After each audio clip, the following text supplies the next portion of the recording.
Agartala Press Club ni Chongmari Naharjaka Press Club ni Chongmari Naharjamari Yaglo Kaskuni Asuk Thayo Asuk Sinai Pranab Sarkar bo Bud Manka 132 Bud Kasku Yaksu Ngai Chitradai 98 Bud Tangfangni Asuk Thai Manka Romakanto de Bud Manka 153 Tangfang Yaksungka Abhishek de Bud Manka 132 Day Tangfang Yaksungka Kamal Chudri Bud Manka 130 Obhaikan Okesier Ranjan Rai 73 Bud Manka Executive Committee bo Mihilal Sarkar 151 Bud Abhishek Debarma 114 Bud Ranjit Debarma 98 Bud Santosh Gop 85 Bud Bishojit De 81 Bud Manka.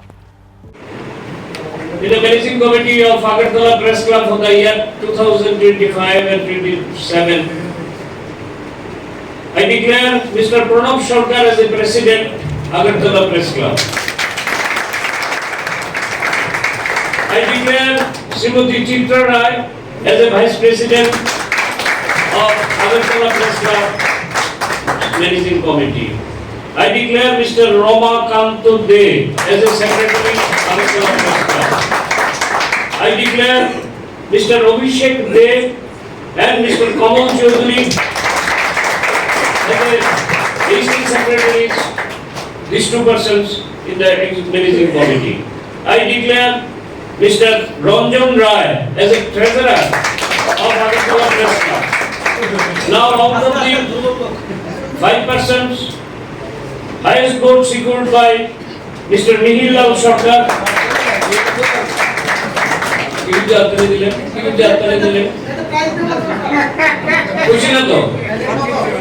He secured highest vote 151. So he is number 1 in the executive committee. Number 2 is Mr. Abhishek Debarma 114. Number 3, Mr. Ranjit Debarma 98. তিনজন গেল, এখন আর দুইটার মধ্যে বিশ্বজিৎ বাবু কইতাছেন যে আপনার এক যুগ হইবারও এই তো হ্যাঁ এক যুগ হইলেও আপনার প্লেসমেন্ট থাকে, এক করলেও আপনার প্লেসমেন্ট থাকে। তো কনসিডারিং অল প্রত্যেকের ইয়ে আপনি এক যুগ করলেও আপনি আইতাছেন এক্সিকিউটিভ কমিটি।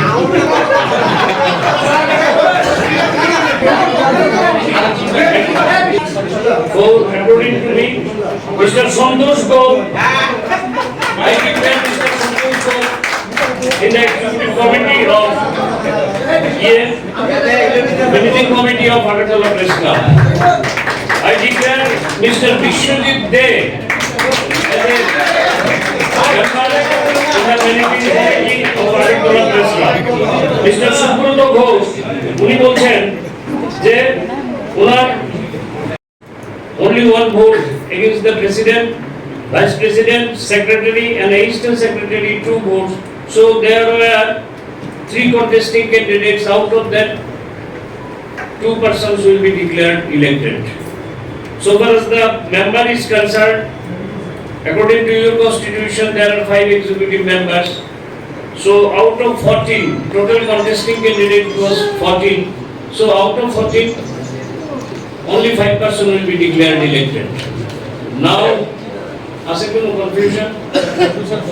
আপনার একটা কনফিউশন আছে বিশ্বজিৎ দে, আপনি একটু শুনতে আমার উত্তরটা যদি কনফিউশন। আগরতলা প্রেস ক্লাবের নির্বাচন সম্পন্ন হয়েছে এবং ভোট গণনা শেষ হয়েছে।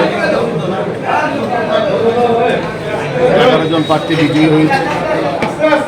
যারা বিজয়ী হয়েছে সবাইকে আমার ব্যক্তিগত তরফ থেকে অভিনন্দন সভাপতি হিসাবে, এবং যারা পরাজিত হয়েছে তাদেরকেও শুভেচ্ছা জানাই, কারণ ওনারাও ভালো ভোট পেয়েছে।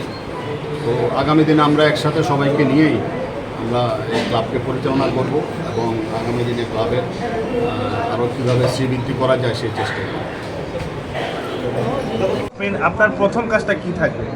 আমার প্রথম কাজ থাকবে আগরতলা প্রেস ক্লাবে যে সমস্ত ছেলেমেয়েরা কাজ করছে প্রকৃত সাংবাদিক, তাদেরকে নতুন সাংবাদিক ওদেরকে মানে প্রেস ক্লাবের মেম্বার করা, সেটা আমার প্রথম প্রতিশ্রুতি ছিল। সেটা আমি সবার সঙ্গে কথা বলে সেটা করার চেষ্টা করব, সেটা আমার প্রথম কাজ হবে। এই হচ্ছে প্রসেস। সামনে 2 বছর আমাদের উপর অনেক দায়িত্ব। আপনারা আমাদের ভোট দিয়ে জিতিয়েছেন। আশা করি আপনাদের যে আশা আকাঙ্ক্ষা আমরা পূর্ণ করতে পারব। আচ্ছা, এবার মানে কমিটিতে মহিলা ভাইস প্রেসিডেন্ট দেখা গেল একজনকে, তো আপনার প্রথম কাজটা কি থাকবে? আমার প্রথম কাজ থাকবে আগরতলা প্রেস ক্লাবে যে সমস্ত ছেলেমেয়েরা কাজ করছে প্রকৃত সাংবাদিক, তাদেরকে নতুন সাংবাদিক ওদেরকে মানে প্রেস ক্লাবের মেম্বার করা, সেটা আমার প্রথম প্রতিশ্রুতি ছিল। সেটা আমি সবার সঙ্গে কথা বলে সেটা করার চেষ্টা করবো, সেটা আমার প্রথম কাজ হবে। এই হচ্ছে তোমরা সবাই হাত জোর করে ধন্যবাদ, যতক্ষণ তোমরা বইয়ে কাভার করছো আমাদের লিগে, তোমরা লিগে একটা করো না, সবাই লিগে যারা আসবে না। ঠিক আছে,